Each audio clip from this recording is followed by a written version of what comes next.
മഴതോരും മുൻപെയുടെ വരാൻ പോകുന്ന കഥയിലേക്ക് എല്ലാവർക്കും സ്വാഗതം. കുളത്തൂപ്പുഴയിലത്തെ ബബിതയെ സ്റ്റാൻലി പതിയെ ഇഷ്ടപ്പെടുകയാണ്. ബബിത തിരക്ക് പിടിച്ച് പാലാരിലേക്ക് പോകണ്ടെന്നും അവളിവിടെ കുറച്ചു ദിവസം താമസിക്കുന്നതിൽ തനിക്ക് വിരോധമില്ലെന്നും സ്റ്റാൻലി അലീനയെ അറിയിക്കുകയാണ്. സ്റ്റാൻലി ബബിതയ്ക്ക് ഇഷ്ടപ്പെട്ട ഫ്രൂട്ട്സുകളൊക്കെ വാങ്ങിക്കൊടുക്കുകയാണ്. ബബിതയും അലീനയും വൈജീന്ദ്ര പഴയകാല ഫോട്ടോകൾ കണ്ട് സങ്കടപ്പെടുകയാണ്. ഇത്രയുമാണ് കഴിഞ്ഞ കഥയിൽ നമ്മൾ കേട്ടത്. അടുത്ത കഥയിലേക്ക് പോകുന്നതിന് മുൻപായി ഇതുവരെ ചാനൽ സബ്സ്ക്രൈബ് ചെയ്യാത്തവരുണ്ടെങ്കിൽ സബ്സ്ക്രൈബ് ചെയ്യാനും ലൈക്ക് ചെയ്യുവാനും കമൻറ്റ് ചെയ്യാനും മറക്കരുത്. അഞ്ജലിയിലെ വീട്ടിൽ പോയി എൽസമ്മയെ കാണാൻ അലീന അനുവാദം ചോദിച്ചപ്പോൾ സ്റ്റാൻലി പതിവ് പോലെ എതിർത്തു. ഒരു തവണ പോയിട്ട് നിനക്ക് കൊതി തീർന്നില്ലേ? അന്ന് കാറിടിപ്പിച്ച് ഹോസ്പിറ്റലിൽ കയറ്റിയതേ ഉള്ളൂ. കഷ്ടിച്ച് രക്ഷപ്പെട്ടു പോന്നു. ഇനി തലയും കൂടി കൊണ്ടുപോയി വെച്ച് കൊടുക്കണോ? അതിന് ഞാനവിടെ താമസിക്കാനൊന്നും പോകുന്നതല്ലല്ലോ പപ്പ. ഞാൻ ഒറ്റയ്ക്കുമല്ല പോകുന്നത്. വല്യപ്പച്ചനുണ്ട് കൂട്ടിന്. ഒരാൾ സുഖമില്ലാതെ കിടക്കുമ്പം പോയി കാണേണ്ടതല്ലേ പപ്പ? അപ്പച്ചൻ പോയി കണ്ടതാ. ആ റീത്താമ്മയുടെ വാലിരുന്നത് മുഴുവൻ കേട്ടിട്ടാ അഞ്ജലിന്ന് പുനലൂർക്ക് വണ്ടി കയറിയത്. ഇവിടുത്തെ ബൈജു ഉണ്ടായിരുന്നു കൂടെ. ഇല്ലെങ്കിൽ നീ അപ്പച്ചനോട് ചോദിച്ചു നോക്ക്, നേരാണോന്ന്. വല്യപ്പച്ചൻ എന്നോട് പറഞ്ഞു. എന്നാലും പപ്പ ഒന്നുപോയി കണ്ടില്ലല്ലോ. പപ്പയുടെ 3 മക്കളെ പ്രസവിച്ച സ്ത്രീയല്ലേ. ആര് പറഞ്ഞു പോയില്ലെന്ന്? ഞാനൊരു ദിവസം ഹോസ്പിറ്റലിൽ പോയി കണ്ടു. പപ്പ എൻ്റെ അടുത്ത് അതൊന്നും പറഞ്ഞില്ലല്ലോ. നീ അപ്പോഴൊക്കെ മേനോൻ്റെ വീട്ടിലല്ലായിരുന്നോ? എന്നാലും ഫോൺ വിളിച്ചപ്പോൾ പറയായിരുന്നല്ലോ. അതിത്രയ്ക്ക് പറയാൻ എന്തിരിക്കുന്നു? പപ്പ ആൻ്റിയോട് സംസാരിച്ചോ? ഞാൻ ചെല്ലുമ്പോൾ അവൾ സംസാരിക്കാൻ പറ്റിയ അവസ്ഥയിലല്ലായിരുന്നു. പാർഷ്യൽ പാരാലിസിസ്, വീഴ്ചയിൽ നട്ടലിനാണ് പരിക്കേറ്റത്. എഴുന്നേൽക്കാനും മിണ്ടാനും ഒന്നും വയ്യേ പപ്പ? അലീന ആശങ്കയോട് ചോദിച്ചു. ഞാൻ ചെന്നു കാണുമ്പോൾ അതാണ് അവസ്ഥ. പിന്നെന്ത് സംഭവിച്ചെന്ന് എനിക്കറിയില്ല. പപ്പ പിന്നീട് അന്വേഷിച്ചതേയില്ല? ഞാൻ അന്ന് ചെന്നപ്പോൾ ആങ്ങളമാരും ചേച്ചിയും ഒക്കെ ചുറ്റിലും ഉണ്ടായിരുന്നു. ഇയാൾക്കിവിടെ എന്തു കാര്യം എന്നൊരു മട്ടിലാണ് അവരെന്നെ നോക്കിയത്. എനിക്കവിടെ ഒന്നും ചെയ്യാനുമില്ലായിരുന്നു. പണം എത്രയാ വേണ്ടതെന്ന് വെച്ചാൽ കൊടുത്തേക്കാൻ ഞാൻ ഓഫീസിൽ പറഞ്ഞ് ഏൽപ്പിച്ചിട്ടുണ്ട്. ബാക്കി നീ വന്നിട്ട് കൈകാര്യം ചെയ്യട്ടെ എന്ന് കരുതി. അതിനും കൂടി വേണ്ടിയാ ഞാൻ അവിടം വരെ പോകാമെന്ന് പറഞ്ഞത്. അത് പപ്പയ്ക്ക് സമ്മതമല്ല. ബോധമില്ലാത്ത കൂട്ടരാ അലീന. മനുഷ്യവർഗത്തിൽപ്പെട്ടതാണെന്നേ ഉള്ളൂ. എന്നെ അവർക്ക് കടിച്ചു കീറാൻ കിട്ടുന്നില്ല. നിന്നെ കാണുമ്പോൾ ആ ദേഷ്യം കൂടി നിന്റെ അടുത്തല്ലേ കാണിക്കൂ. ഇനി അവിടെ കാറൊന്നുമില്ലല്ലോ എനിക്ക് ടിടിപ്പിക്കാൻ. ആ, കാറ് വേണ്ടല്ലോ. അവർ വെട്ടുപോത്തിനെ വാങ്ങിച്ച് നിർത്തിയിട്ടുണ്ടാകും. കയറഴിച്ചു വിട്ടാൽ മതിയല്ലോ. പോലീസിനെയും പേടിക്കണ്ട. സ്റ്റാൻലി ദേഷ്യത്തിലാണ് പറഞ്ഞതെങ്കിലും അലീനയ്ക്ക് അത് കേട്ടപ്പോൾ ചിരി വന്നു. ഈ പപ്പായുടെ ചിലപ്പോഴത്തെ വർത്തമാനം. ഞാനും വല്യപ്പച്ചനും കൂടി ഓടിപ്പോയിട്ടിങ്ങ് വരാം. ഹോസ്പിറ്റലാവുമ്പോൾ ഒന്നും പേടിക്കണ്ടല്ലോ. ഹോസ്പിറ്റലിൽ നിന്ന് പോയെന്നാ കേട്ടത്. ശരിയാണോന്നറിയില്ല. ഞങ്ങളൊന്ന് പോയിട്ട് വരാം പപ്പ. ബൈജുവും ഉണ്ടല്ലോ ഞങ്ങളുടെ കൂടെ. അതും പോരെങ്കിൽ പപ്പയുടെ 1-2 ബോഡി ഗാർഡിനെ കൂടി വിട്ടു തന്നേക്ക്. 2 കൂറ്റൻ ജർമ്മൻ ഷെപ്പേഡുകളാണ് സ്റ്റാൻലിയുടെ സന്തത സഹചാരികൾ. ഒടുവിൽ സ്റ്റാൻലി മനസ്സില്ലാ മനസ്സോടെ സമ്മതം മൂളി. ബബിതയെ കൊണ്ടുപോകുന്നുണ്ടോ? സ്റ്റാൻലി ചോദിച്ചു. അവളും പോരട്ടെ. അവർ ചീത്ത വിളിച്ചുകൊണ്ട് വഴക്കിന് വന്നാൽ എന്തു ചെയ്യും? വെറുതെ എന്തിനാണ് ആ കുട്ടിയെ പേടിപ്പിക്കുന്നേ? ഞങ്ങൾ പോകുമ്പം അവളിവിടെ ഒറ്റയ്ക്കായി പോവില്ലേ പപ്പ? ഒറ്റയ്ക്കാണോ? ഞാനില്ലേ? അലീന പപ്പയെ സൂക്ഷിച്ചു നോക്കി. അല്ലെങ്കിൽ ആൻ്റപ്പനില്ലേ? പൗലോസില്ലേ? സ്റ്റാൻലി തിരുത്തി. ആ, അതാലോചിക്കാവുന്ന കാര്യമാ, അലീന പറഞ്ഞു. പക്ഷേ ഭവിതയോട് പറഞ്ഞപ്പോൾ അവളും അലീനയുടെ കൂടെ പോകണമെന്ന് ശഠിച്ചു. കൊച്ചെ, പറയുന്നത് കേൾക്ക്, അവതുക്കുട്ടിച്ചായൻ സ്നേഹബുദ്ധിയ ഉപദേശിച്ചു. കഴിഞ്ഞ തവണ ഇവളെ കാറിടിപ്പിച്ച് കൊല്ലാൻ ശ്രമിച്ചവരുടെ അടുത്തേക്കാ ഞങ്ങൾ പോകുന്നത്. വല്ല ചീത്തവിളിയും വഴക്കും ഉണ്ടായ മോളത് കണ്ട് പേടിച്ചു പോകും. ഇവൾക്ക് പിന്നെ അതൊന്നും ഒരു പ്രശ്നമേ അല്ല. ഒരാൾ കൊല്ലാൻ വന്നാലും ഇവൾ അങ്ങ് നിന്നു കൊടുക്കും. ഞങ്ങൾ പോയ 2-3 മണിക്കൂറിനകം ഇങ്ങ് തിരിച്ചു വരത്തില്ലയോ? മുഖം പാതി വീർപ്പിച്ച് പിടിച്ച മട്ടിലാണെങ്കിലും തന്നെ കൂടാതെ പോയിക്കൊള്ളാൻ ബബിത അനുമതി നൽകി. കാറിലായിരുന്നു യാത്ര. അവതക്കുട്ടിച്ചാനും അലീനയും 2 നായ്ക്കളും. ബൈജുവായിരുന്നു ഡ്രൈവർ. 1 മണിക്കൂർ കഴിഞ്ഞപ്പോൾ അലീനയുടെ കോൾ വന്നു. അഞ്ജലിൽ എത്തിച്ചേർന്നുവെന്നും കുഴപ്പമൊന്നുമില്ലെന്നും അവൾ സ്റ്റാൻലിയെ വിളിച്ചറിയിച്ചു. ബബിതയെയും അവൾ വിളിച്ച് സമാധാനിപ്പിച്ചു. ബബിത ഉച്ചവരെ അലീനയുടെ മുറിയിൽ തന്നെ ഇരുന്നു. സമയം പോകാൻ TV ഓൺ ചെയ്തു വെച്ചു. റിമോട്ട് എടുത്ത് കയ്യിൽ പിടിച്ച് ചാനൽ മാറ്റിക്കൊണ്ടിരുന്നു. വാതിൽ തട്ടുന്ന ശബ്ദം കേട്ട് ബബിത എഴുന്നേറ്റ് എന്ന് ബോൾട്ട് എടുത്ത് വാതിൽ തുറന്നു. വാതിലിനപ്പുറം അലീന ചേച്ചിയുടെ പപ്പ. ബബിതയ്ക്ക് പരിഭ്രമം കയറി. റൂം ലോക്ക് ചെയ്തിട്ട് കിടന്ന് ഉറക്കമായിരുന്നോ? സ്റ്റാൻലി ചോദിച്ചു. അല്ല, ഞാൻ TV കാണുകയായിരുന്നു. അവൾ അകത്തേക്ക് കൈ ചൂണ്ടി. ഊണ് കഴിക്കണ്ടേ? എനിക്ക് വിശക്കുന്നില്ല. ഇവിടെ കൃത്യം 1 മണിക്ക് വിശക്കണം. അതാണ് ഇവിടുത്തെ ചിട്ട. വാ. സ്റ്റാൻലി തിരിഞ്ഞു നടന്നു. പെട്ടെന്ന് TV ഓഫ് ചെയ്തിട്ട് ബബിത അയാളുടെ പിന്നാലെ പോയി. ഊണുമേശയിൽ പൗലോസ് എല്ലാം എടുത്ത് വച്ചിട്ടുണ്ടായിരുന്നു. സ്റ്റാൻലി തനിക്ക് ആവശ്യമുള്ളത് വിളമ്പിയെടുത്തു. ബബിതയുടെ പ്ലേറ്റിലേക്ക് ചോറിടാൻ ഭാവിച്ചപ്പോൾ അവൾ തടഞ്ഞു. അയ്യോ വേണ്ട, ഞാൻ എടുത്തോളാം. അവൾ സ്പൂൺ വാങ്ങി വിളമ്പിയെടുത്തു. ഇത്ര കുറച്ച് കഴിച്ചാൽ മതിയോ? ഇനി ഞാൻ എടുത്തോളാം. വൈജയന്തിയാണ് സംസാരിക്കുന്നതെന്ന് സ്റ്റാൻലിക്ക് തോന്നി. ശബ്ദവും ടോണും അവൾ പതിവായി ഉപയോഗിച്ചിരുന്ന വാക്കുകളും. ഭക്ഷണം കഴിക്കുന്നത് മാത്രം അല്പം അലസമായിട്ടാണ്.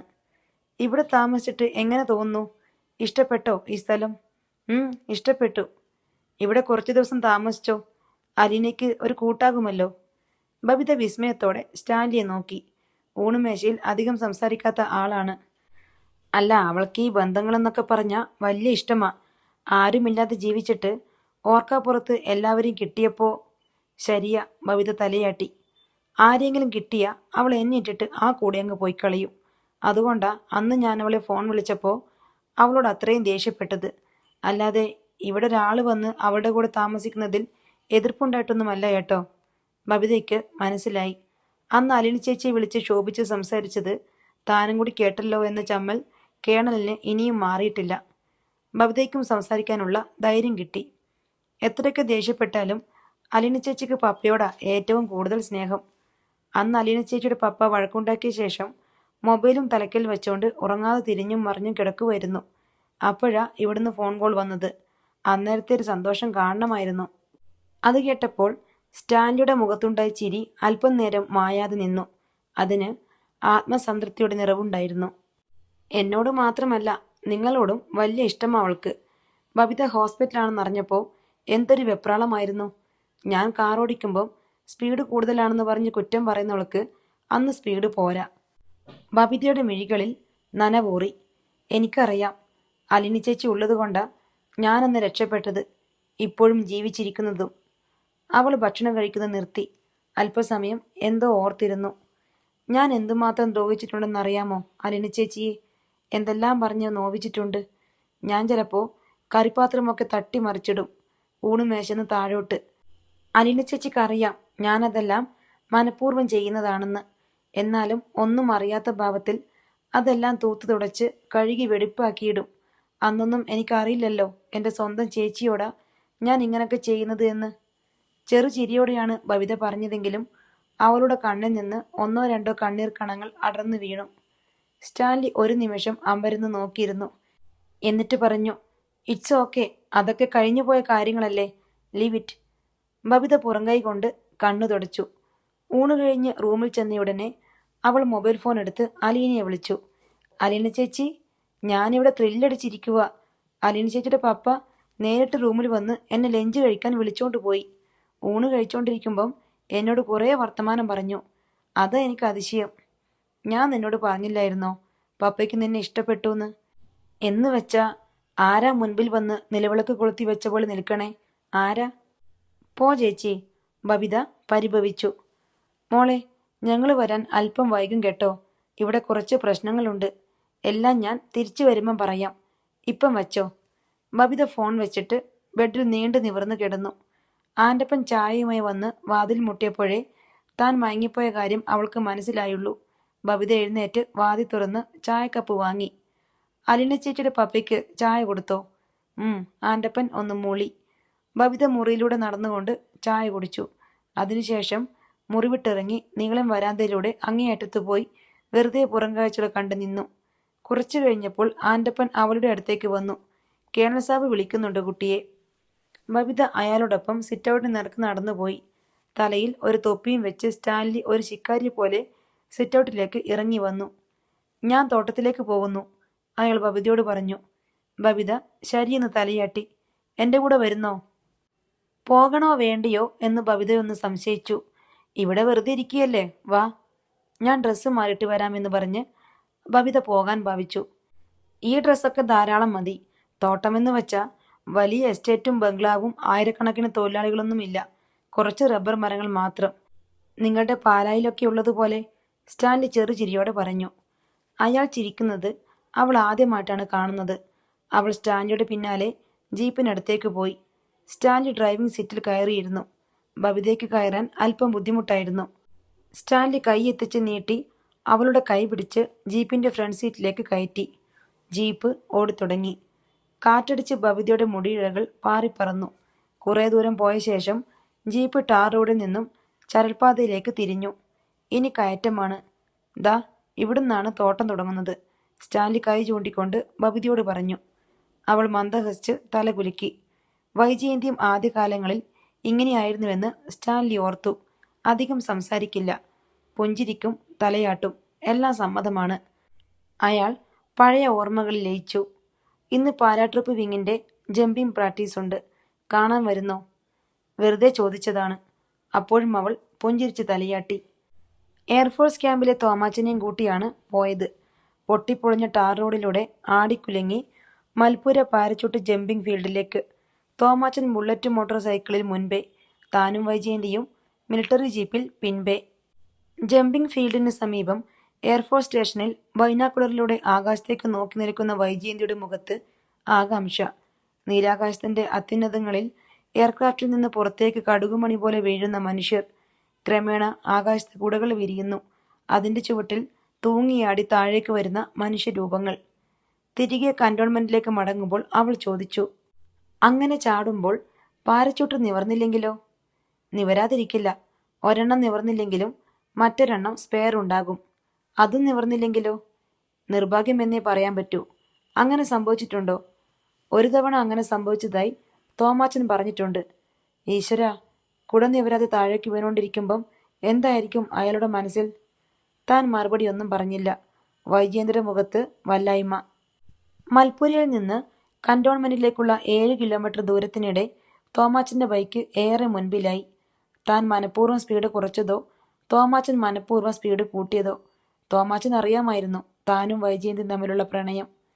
വൈജയന്തി PG കഴിഞ്ഞ് അന്ന് സെന്റ് ക്ലെയർ സ്കൂളിൽ അധ്യാപികയായി ജോലിയിൽ പ്രവേശിച്ചിരുന്നു. ഗംഗാധര മേനോനും കുടുംബവും ഡൽഹിയിൽ ആർക്കെപുര ആർമി ഹെഡ്ക്വാർട്ടേഴ്സിലായിരുന്നു. ഇവിടെ തനിക്കും വൈജയന്തിക്കും ഇടയിൽ പ്രണയത്തിന് പ്രത്യക്ഷമായ തടസ്സങ്ങളൊന്നുമില്ല. റോഡിന് ഇരുവശത്തും മരങ്ങൾ. അതുകൊണ്ട് തന്നെ റോഡിന് നല്ല തണലും തണുപ്പുമായിരുന്നു. റോഡിന്റെ വിജനതയിൽ സ്റ്റാൻലി ജീപ്പ് നിർത്തി. വൈജയന്തി ചോദ്യഭാവത്തിൽ നോക്കുന്നുണ്ട്.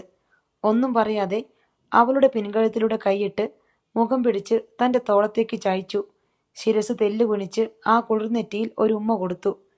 പക്ഷി ചിറകനക്കിയതുപോലെ ഒന്ന് പിടഞ്ഞ് ചെറിയൊരു വിസമ്മതത്തോടെ വൈജയന്തി തന്റെ മുഖത്തേക്ക് നോക്കി. അവളുടെ മിഴികളിലെ എതിർപ്പിന്റെ മുനയൊടിച്ചുകൊണ്ട് കണ്ണിന് മീതെ ഒരു ഉമ്മ കൂടി കൊടുത്തു. അവൾ തന്റെ തോളത്തേക്ക് ചാരി കിടന്നു. സ്റ്റാൻലി ചരൽ റോഡിന്റെ അരികിലേക്ക് മാറ്റി ജീപ്പ് ഒതുക്കി. എന്നിട്ട് ബബിതയെ നോക്കി. ആകാംക്ഷയോടെ അവളും. ഇതൊരു കുന്നിന്റെ മുകൾ ഭാഗമാണ്. ഇവിടെ നിന്നാൽ ഏകദേശം തോട്ടം മുഴുവനും കാണാം. സ്റ്റാൻലി ജീപ്പിൽ നിന്നിറങ്ങി. ഇറങ്ങി വാ, അയാൾ ബബിതയെ വിളിച്ചു. ബബിത ഇറങ്ങി. റോഡ് വക്കിൽ ചെന്ന് നിന്നുകൊണ്ട് സ്റ്റാൻലി കൈ ചൂണ്ടിക്കാട്ടി. ദാ അവിടെ മുതലാണ്. സ്റ്റാൻലി വായുവിൽ കൂടി തോട്ടത്തിന്റെ അതിരുകൾ വരച്ചു കാട്ടി. വെറുതെ കാട് പിടിച്ച് കിടന്ന സ്ഥലമാ. ആർമിന്ന് പിരിഞ്ഞപ്പോൾ കിട്ടിയ പൈസ കൊണ്ട് ഞാൻ ഈ സ്ഥലം വാങ്ങിച്ച കാലത്ത് എനിക്ക് വട്ടാണെന്ന് പറഞ്ഞവരുണ്ട്. കാണാൻ നല്ല രസമുണ്ട്. ആ കാണുന്നതാണോ കുളത്തൂപ്പുഴ ടൗൺ? ബബിത ചോദിച്ചു. ആ, അത് തന്നെ. റോഡിന് താഴെ ഒരു കല്ല് വെട്ടാൻകുഴിയിൽ വെള്ളം കെട്ടിക്കിടന്നിരുന്നു. ബബിത കുനിഞ്ഞ് ഒരു കല്ലെടുത്ത് വെള്ളത്തിലേക്ക് എറിഞ്ഞു. കുട്ടിക്കളി മാറിയിട്ടില്ല അല്ലേ? സ്റ്റാൻലി ചോദിച്ചു. ബബിത ഒന്ന് ചൂളി. കൈ രണ്ടും പിറകിൽ കെട്ടി നിന്നു. പോകാം, സ്റ്റാൻലി പറഞ്ഞു. ഒരു കല്ലുകൂടി എറിഞ്ഞോട്ടെ? ബബിത ഒരു കള്ളച്ചിരിയോടെ ചോദിച്ചു. സ്റ്റാൻലി ഒന്ന് മൂളിയിരുത്തി. ബബിത കുനിഞ്ഞ് ഒരു കരിങ്കൽ ചീള് കൂടി എടുത്ത് വെള്ളത്തിലേക്ക് എറിഞ്ഞു. തൃപ്തിയായി. അവൾ ചിരിച്ചുകൊണ്ട് ജീപ്പിനടുത്തേക്ക് നടന്നു. സ്റ്റാൻലി കൗതുകത്തോടെ അവളെ ശ്രദ്ധിച്ചു. ശരീരം മാത്രമേ വളർന്നിട്ടുള്ളൂ. മനസ്സിൽ നിന്നും കുസൃതി വിട്ടൊഴിഞ്ഞിട്ടില്ല. തൻ്റെ കൂടെ അവൾ സന്തോഷവതിയാണെന്നത് അയാളെ ആഹ്ലാദിപ്പിച്ചു. കുട്ടി പഠിച്ചോണ്ടിരിക്കുകയല്ലായിരുന്നോ? ആം, ഡിഗ്രി ഫസ്റ്റ് ഇയർ. ഇപ്പം കുറെ ക്ലാസ് മിസ്സായില്ലേ? പഠിത്തം ഇനിയും പഠിക്കാമല്ലോ. ബബിത ഡാഷ്ബോർഡ് ഹാൻഡിലിൽ കൈ ഓടിച്ചുകൊണ്ട് പറഞ്ഞു. പോയിസൺ എടുത്ത് കഴിച്ചത് അബദ്ധത്തിൽ സംഭവിച്ചതാണോ, അതായത് മരുന്നാണെന്നോ മറ്റോ വിചാരിച്ചിട്ട്? ബബിതയുടെ മുഖം വാടി. അബദ്ധമൊന്നുമല്ല, ഞാൻ മനഃപൂർവ്വം ചെയ്തതാ. ബബിത കീഴ്പോട്ട് നോക്കിക്കൊണ്ട് പതിയെ പറഞ്ഞു. അത്ര വലിയൊരു ഡിപ്രഷൻ വരാൻ എന്താ കാരണം? ആരോടെങ്കിലും വഴക്കിട്ട് വാശി തീർക്കാൻ? ബബിത മിണ്ടാതെ തല താഴ്ത്തിയിരുന്നു. ഓക്കെ, ബുദ്ധിമുട്ടാണെങ്കിൽ പറയണ്ട. പക്ഷേ അലീനെ പോലൊരു ചേച്ചി ഉള്ളപ്പോൾ ഇങ്ങനൊന്നും ചെയ്യാൻ പാടില്ലായിരുന്നു. എന്ത് പ്രശ്നമുണ്ടെങ്കിലും അവളോട് പറഞ്ഞാൽ പോരെ? ബബിത പതിയെ മുഖം തിരിച്ച് സ്റ്റാൻലിയെ നോക്കി. ഇനി ഞാൻ അങ്ങനെയൊന്നും ചെയ്യില്ല എന്ന് അലീന ചേച്ചിയോട് പ്രോമിസ് ചെയ്തിട്ടുണ്ട്. ഗുഡ്. സ്റ്റാൻലി ജീപ്പ് സ്റ്റാർട്ട് ചെയ്തു. ഓഫീസിലേക്ക് അല്പദൂരം കൂടിയേ ഉണ്ടായിരുന്നുള്ളൂ. ജീപ്പ് ചെന്ന് നിൽക്കുമ്പോൾ ഓഫീസ് മാനേജർ സൂപ്പർവൈസറുമായി സംസാരിച്ചുകൊണ്ട് ഓഫീസ് കെട്ടിടത്തിന് മുൻപിൽ നിൽപ്പുണ്ടായിരുന്നു. സ്റ്റാൻലി ജീപ്പ് നിർത്തി ഇറങ്ങി. താഴ്ന്നിരുന്ന ജീപ്പിന്റെ ഒരു വശം പെട്ടെന്ന് പൊങ്ങിയെന്ന് ബബിതയ്ക്ക് തോന്നി. ഓഫീസ് വരാന്തയിൽ നിന്നയാൾ ഇറങ്ങി വന്ന് ഗുഡ് ഈവനിങ് സാർ എന്ന് പറയുന്നു.